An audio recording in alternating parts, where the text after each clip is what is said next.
meritocracy is, that's what a lot of people believe it's going to be called, but they had a name for it at that time. They had a name for it at that time. So meritocracy, the idea was, yeah, as long as you show intelligence and courage and work hard, you can go someplace. And there's an element of that, but they had a name for it in the 1840s, 1850s. Yeah, free labor. Free labor. And what are those people who thought, so that's another term, meritocracy is very close to that. What do they call people who believe that capitalism was creating people who were stuck in the system, trapped, couldn't get out of it? They thought capitalism was bad. Yeah. Wage slavery. So those who believe the idea of a meritocracy is a scam. As long as you have wealth and power, you control everything, and most people don't have that. Wage slavery, free labor. Well, free labor is not slavery. Free labor, that will be on your final. You will have to be able to do a short ID on them. Free labor is this concept of capitalism is a good thing. Wage slavery is it's creating slaves. Why is that in the middle there? It's so weird. I don't get anything of what happens with this. Chattel slavery, literally owned by somebody else. That is a concept of literally owned. It's not the same as wage slavery, and I want to be clear about it. Free labor is not that. Owned, personified by the slave market, or the whip. That's a little more complex, and I'll get to that. But we have a dilemma for the slave owners. They're slave owners. They own people. They do at least that 0.1% that has the majority of slaves. They have a dilemma. And this dilemma is a conflict. What's the conflict? They're getting a good life, or potentially a good life, or their goal for a good life, by owning human beings, by working them to death, by living off of their blood and sweat. But they're making money. At the same time, doing that to another human being is immoral. And they want to be thought of as good people. And if they're religious, have faith, maybe perhaps go to salvation. How do you reconcile this difference? Hey, by the way, we have this issue all the time. Something might give us some kind of personal benefit. At the same time, we know it's wrong. And we deal with this all the time. This is a conflict. Anybody know what this conflict is? Call. Hey, this is a psychological term. Cognitive dissonance. Cognitive in your mind. Dissonance, a conflict. We have these conflicts all the time. Something we know might be for some personal benefit. At the same time, we know it's wrong. For whatever reason, it's wrong. Against your conscience or just against the rules, whatever it might be. Well, here's a pretty big one. I have a good life, or potentially a good life. The symbol of good life, owning human beings, working them to death. And it's immoral to treat people like this. How do you deal with this conflict? Well, okay, you could say the heck with it. I don't care what I do to other people. I want what I want. Or you can say, it is immoral to have slaves, and I'm going to have to fight against this. Or, what were you going to say, Sam? Say that they're not equal. That's it. That's the key. And what do we call that? Racism. Racism, which has already come about by dividing people by color and skin, fit in this quite well. They're not really people. They're not people. Okay, they might be humans, but they're not equal. And remember, it all started with slave codes that set up that social norm about dividing people by color or skin. And there was definite economic benefit for those on top. We have laws, slave codes, color of skin, and then the economic benefit of first, this is the plantation owners. But heck, racism will be quite effective as a method to keep wages low for capitalists after the Civil War. We'll get to the effects of Reconstruction right after Christmas break. And, slave codes, social norms, divided by color of skin. Once people start doing that, it's amazing how quickly it divides up. So this is from a book called Hinton Helper wrote a book about the system of the South. And basically, this is one of the illustrations of it, and it's really kind of tells this idea how racism worked. And it fits in with what you had to read. So, this is a Negro in his own country. Okay, the country's vaguely Africa. And remember what I told you in 19th century, if they draw someone with white shorts on or something, what does it really mean? Yeah, they're naked. And remember, one of the things about humans, clothing makes us human. Homo sapiens sapiens have always had clothes. They've always worn clothes.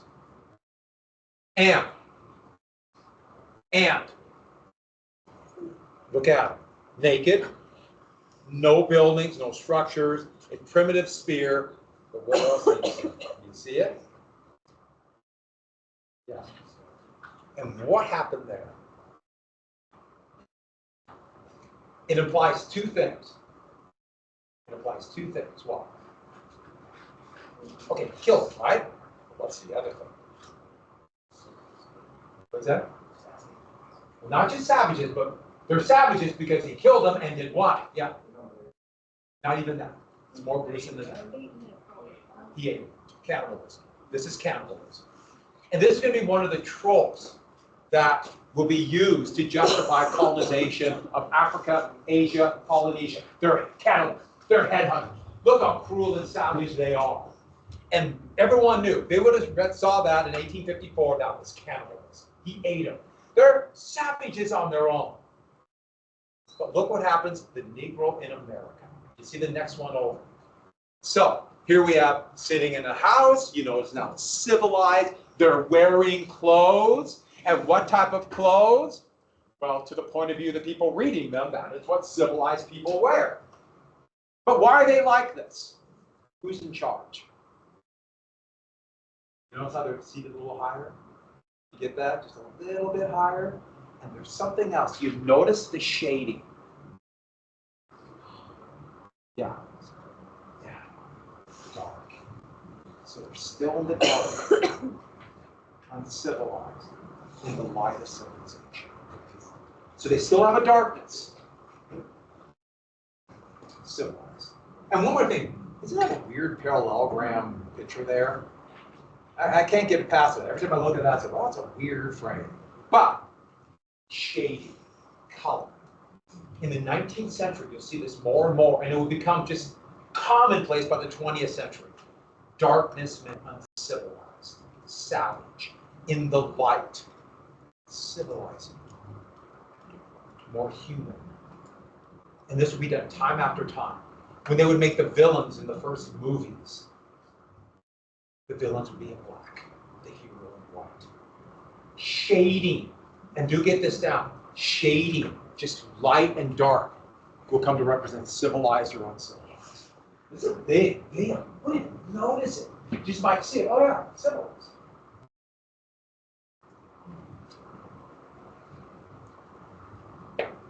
Savage. They call Africa the dark continent. When they would show shots of, especially like Southeast Asia or Polynesia, dark. When the United States would conquer the Philippines, dark, uncivilized. So this is a key element of this, and yes, we're coming to the positive good theory. So this would become a justification for slavery, and this is what we call an ideology. An ideology is a strongly held belief, something you believe no matter what, no matter what. And this became an ideology for what people? Who? Not just the South. Who in the South? Slave owners or people who believed in that system and thought someday, you know, I don't have much, but maybe someday I get some. So this became the ideology, get this down, to defend slavery. To defend slavery. And if you believe it, you can, and it's amazing what you can make yourself believe. Even if the facts don't work, you believe it. If you believe something is true, then it is true to you. And that's the important thing about an ideology. And this became the justification. And immediately they start dividing it. It's no coincidence. The Industrial Revolution began, biological science began soon afterwards. So this is from the same book I showed you, Hinton Helper's book. And this was written just 3 years after Darwin's theory of natural selection came out. So biology as we know it's literally being created here. So it's all brand new and exciting and kind of unknown. So what it's trying to say is there are differences between colors of skin. They started using the term race by the 1840s. The term was around before, but never in widespread use. So this is trying to show the different races and trying to give you scientific proof, or scientific proof is the way I should say it, that there are differences between the races. So that's supposed to be a chimpanzee. Just go with it. Look at the skull. And then somebody, it says a Negro, but someone of sub-Saharan African descent. And look at the skull. And then this is supposed to be a Caucasian. And that's supposed to be the skull. And you notice the skulls are different. And this skull is closer to that skull. Therefore, proving that, okay, they're not the same, but they're not quite as advanced as you. Is there any element of this that's true? Not even a tiny little bit. There is no difference.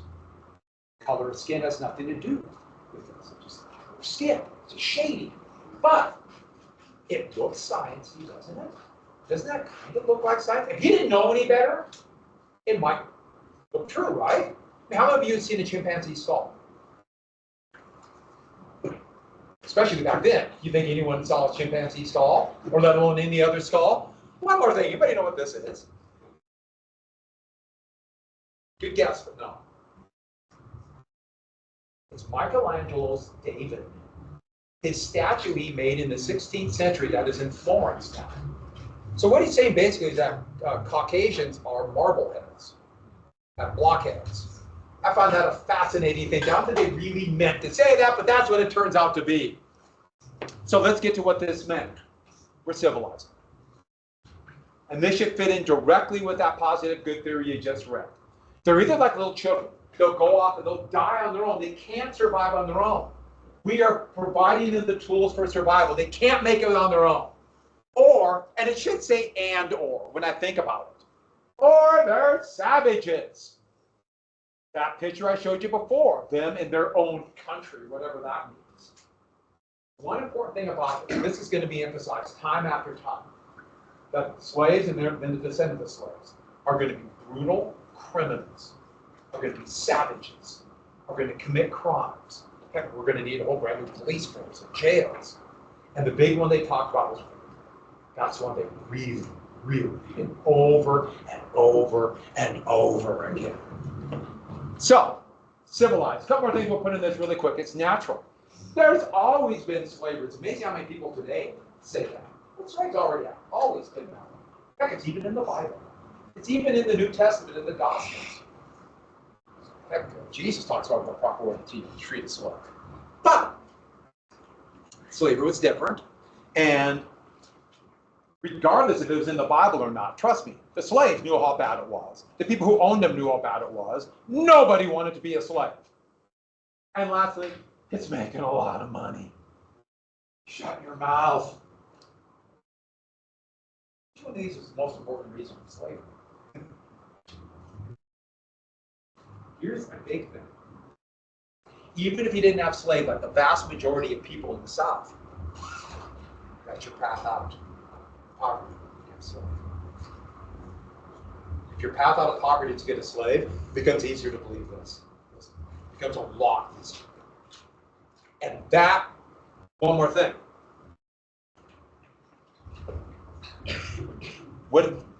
Therefore, what is their view towards abolitions of free soil? It's not just they hate them, but it's more than that. They could say, if you're an abolitionist, you're going against what? The natural order. You're going against the way things are supposed to be. If you don't want to spread slavery to the territories, you're going against the way it's been since, well, the Bible. You're going against this idea of civilizing them. If you don't want slavery, you're going to let these people free. You're either sentencing them to death or sentencing us to death, the slave owners would say. And so, more and more in the South by the 1850s, you didn't think they really believe it? It was more like, I'm going to say it to prove I'm for slavery. Abolitionists don't want equality. Abolitionists don't believe that slaves should be free. Abolitionists want to get rid of slavery because of what? What is the only reason? It's not even slave power, even though that's actually a real reason. It's Remember, if they say it's for slave power, that'd be kind of a good argument. Oh yeah, that kind of does make sense, right? Okay. They want to get rid of the natural order and have something that will lead to uncivilized savages running free. Why? This is what we get. Because they hate the slave owners. So they would say they hate us. They're not doing it because they want to free slaves. They're not doing it for some moral cause. They just hate us. And they want us dead. Now, some of you might be asking a very good question right now. Why? Why? Why do they hate us so much? Don't think about logic. Yeah. Wouldn't for some of the abolitionists that still be true? Oh, yeah. There was a few of them that despise them because they're immoral beings who are slaves. But they don't hate them because they just hate them. They hate them because they're slaves. You get my point on that? They say they just hate us. So they just are making up stuff. Slaves would be perfectly happy. And that fits right in with, and everybody get out the document, do the, oh, here's, I almost forgot to put this up here. So here's, I said 1854, 1856. Sorry about it, I got the year wrong. Here's that one slide. I thought this was amazing. Here's trying to show different, and this is trying to say basically that everybody who has slightly darker shading than people from Northern Europe are somewhat inferior. So these are people from Asia, Africa, and they have an orangutan here. And then they try to compare the faces of people who are from Southeast Asia, or from India, or Polynesia. It was shocking how they said, now this applies to everybody who has darker colored skin. Okay, let's get to the positive good theories. And this would become the ideology of pro-slavery Southern and Northern. And this would become the justification after the fact for the Civil War. The positive good theory of slavery. So, everybody, let's look at this document. Now, when you read a document, so I'm going to take out the document. Take it out. Take it out. When you read a document, so I'm going to take out your documents. If you just sit there and start reading it, as I've told you this before, if you just start reading it, now you're just reading words. Great, you've read words. Good for you. I'm proud of you for reading words. You have to know context. Without context, this is kind of irrelevant.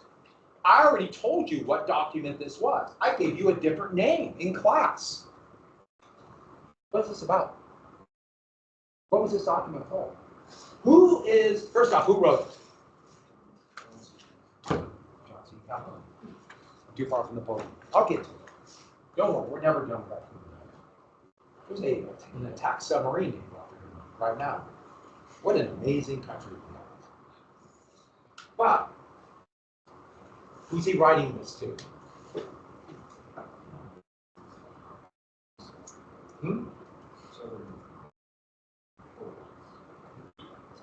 Oh, sure. He wants to make sure they read it, but specifically, who's this document to? So long as Britain confined her policy to the abolition of slavery and her possession of colonies. He's writing it to Great Britain. But he wants everyone in the U.S. to read it. I've already told you what this was. This is 1844. Hey, what's going on in 1844? If you don't know what's going on in 1844, you're just going to be reading words. Great. Once again, I'm being sarcastic here. Words don't tell you anything unless you can put it into context. What's going on in 1844? There's a big election year. Yeah, 54, 40, or fight. Who had that slogan? 54, 40, or fight. Do you remember? James Knox Polk. What was 54, 40? Not California. Oregon. So we're talking, what is the idea of moving westward? The civilizing idea of moving westward, what was that called? Manifest Destiny. So that's going on right now. 1844, he's writing to Britain about what country? He's writing it about a country. He's writing to Great Britain, hoping all Americans read it. In fact, he released it to newspapers. What country? That wanted to become part of the United States. This is, and if you didn't know this, it really kind of hurts you. It's the Pakenham letter. So right down the positive good theory is also what I call the Pakenham letter. The Pakenham letter was written to the British ambassador to the United States, Lord Pakenham. And the whole idea of this was Britain will not become a protectorate of Texas, but then he turned it into a sectional battle to defend slavery. So we talk about talking to poor whites, that's an element of it. And talking to white plantation owners to unify them. And also attacking the North. This is the Pakenham letter. What else is going on? What areas have not become part of the United States yet? In 1844, when he wrote this. Oh, who's president in 1844? Hey, this is basic knowledge. You should know this. Tyler, yeah. Now, you know what? That's good. That's John Tyler. Remember? Harrison died. Tyler kicked out of both parties. Wanted to find that issue that would get him in office and then fit right in with Calhoun in Texas, annexed Texas. 1844. What areas on this map were not part of the United States?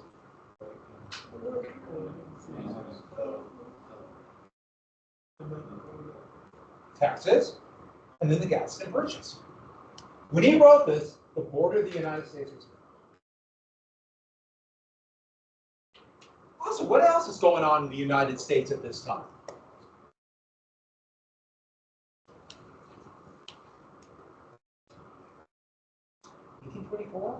The whole world has changed. What is going on? The Industrial Revolution. What's the new economic system? Capitalism. All of that happened right here. We have a dramatically changing world. And now, here we have the South trying to spread out slavery for more slave senators. The North is radically changing. When he talks about Britain and how they treat workers in Britain, he's talking about workers in the North. That's what he's talking about. The North is where the bulk of the Industrial Revolution. He's saying British, and talk about Britain, but he's or a more civilized area of Europe. Now, when you read a document, you have to brainstorm. You have to go through and think of what's going on. If you don't know what's going on, you won't understand the document. And you will be behind. And if you can't brainstorm things, then you damn well better look it up. Because if you're not able to do this, you never will. And you'll never adopt that critical thinking that is necessary to actually interpret documents and make an opinion. You'll be one of those people who can be easily swayed by clever, intelligent, evil people like me. So, brainstorm a little bit. So I just went through a whole brainstorm. Everything I said there should have been familiar to you, right? There's nothing that should have been unfamiliar. If you didn't know that, then that means you have to go back and look. 5 or 6 things, okay, right in the middle of this whole sectional conflict. Here, he mentions slavery at first, and then he never mentions it again. He calls slavery the relations, or the ancient relations. Isn't that clever? When you say relations, it's not a tyrannical system. It's just how people interact. Normal. Just normal. And so if you go against this relationship, that normal relationship, you're abnormal. So let's look at this. Okay, look at the second paragraph. In the second paragraph, who, pray tell, should decide slavery, according to him? Who? Yeah. Huh? Each member of this union for itself. So who's each member of the union? Each state. Each state. States should decide, not the federal government, states. Now you notice, it's states. But what is this about? What kind of states will these become? Because this has already been decided. He's not talking about what's happening here. He's talking about here. What kind of states will be there? Next, let's go back. We're not to the Gone with the Wind. And in the next paragraph, we have states that have kept slavery and states that got rid of it. What happened to the condition of the former slaves, which he just generically calls Africans, which if we know anything about slavery, it's There's a lot of people mixed up in there because what went on. But what happened to them in areas that got rid of slavery? Look at that third paragraph. What happened to them? What's that? Down, yeah. I was going to say they're in the poorhouse. And they sunk into vice and pauperism. What's pauperism? You know what pauperism is? Poverty. Poverty having to beg. So begging would be, what's vice?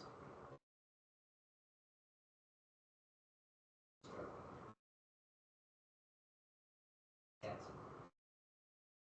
know what vice is? Vice is a sin crime. It's a crime that society has decided was a sin, like potentially gambling, drinking, drugs, prostitution. That is a vice. So what has happened? They've sunk to crime, and also they say rape is a vice, which is shocking to me, but that's what rape used to be considered, just a sin, not a violent, horrific crime, which it is. That's what who's making the laws.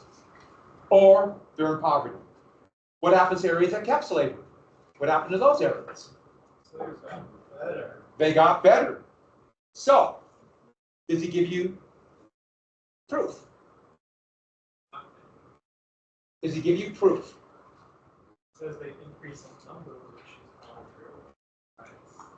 true. Let's look at the fourth paragraph. What does he say there? What's the fourth paragraph? There's about less deaf, not blind, it's insane. The number of deaf, dumb, blind, idiots, and insane of the Negroes of the states have changed the ancient relation. The states have changed the ancient relation between the races is 1 out of 96. What's a dumb person? What? Hey, wait a second. You guys read this. You can look it up. So can't walk. Huh? Can't speak. Can't speak. That's dumb. Can't speak. How do you measure an idiot? How do you measure an idiot? How do you measure an insane person? Insane, idiot. Okay, insane, idiot. Okay.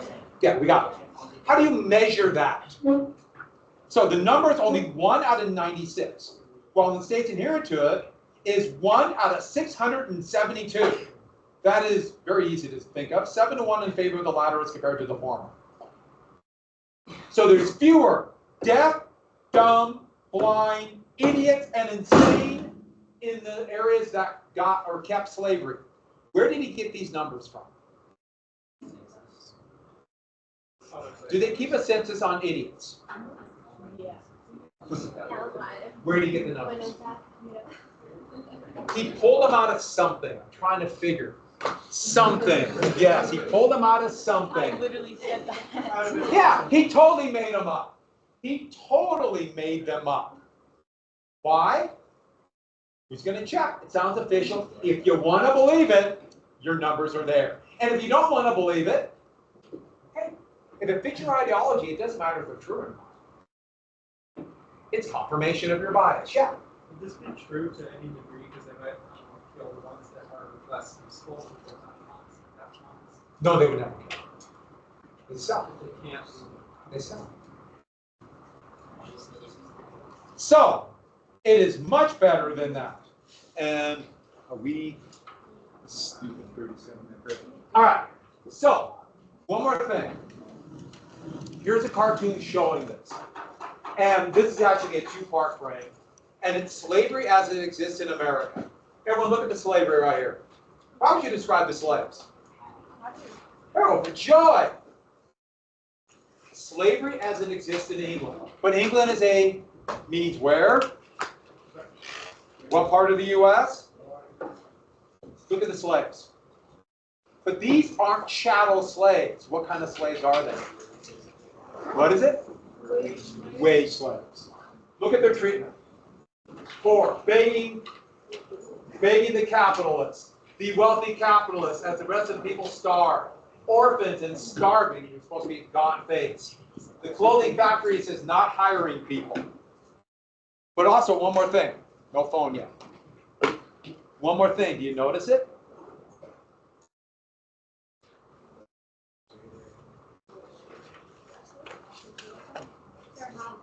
Yeah, it's a lot lighter.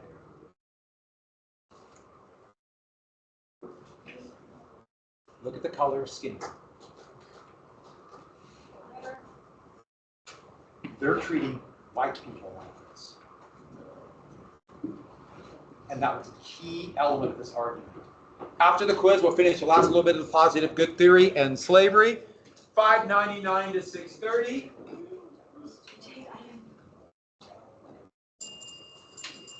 Thank you for coming.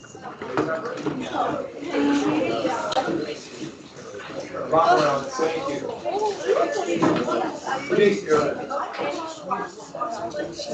Goodbye, everybody. Right when you find work.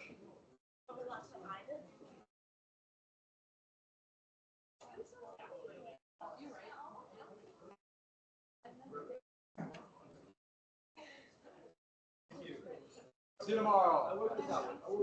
599. 6:30. 599.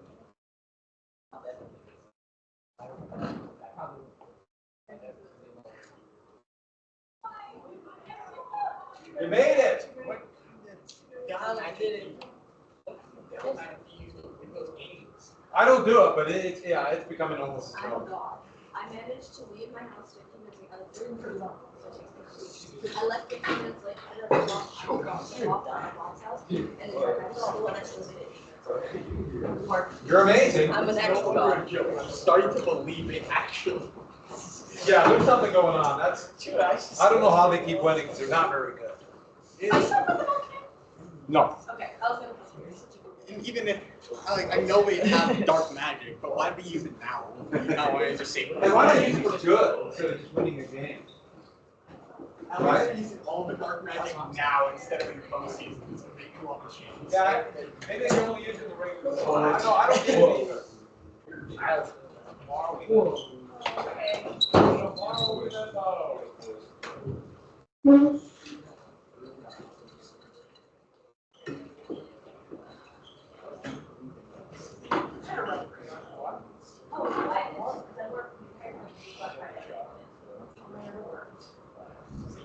You don't have a job. You got a job.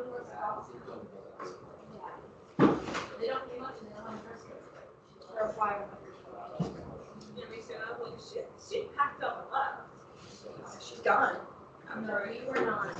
We both, we made it. I got a stable, I'm a plastic butter knife. I'm worried you might move, so we'll put you in the stocks. It might scream a bit, but it's all right. It's alright. You just let me know if we have to, we'll figure it out. Something to bite down on. What? Something to bite down on. Yeah. I don't know why I just Yeah. Yeah, I don't know why I did it. What do we have to bite down on? The rat. No, not the rat, that would hurt the rat. Something you can't break. Yeah,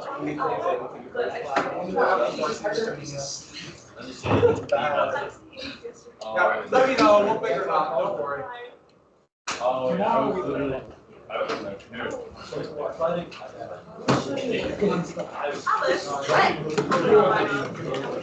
I don't.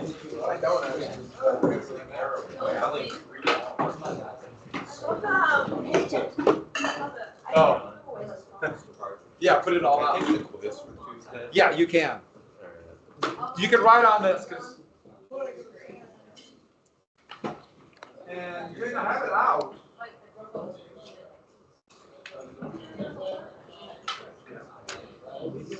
I had the quiz out for you. I knew it. Nope.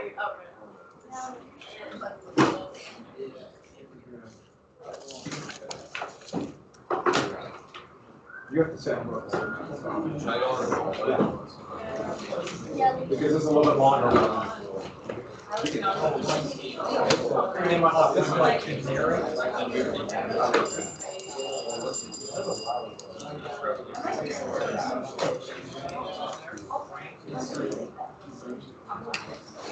everybody got two things to do. Take out the positive good theory of slavery and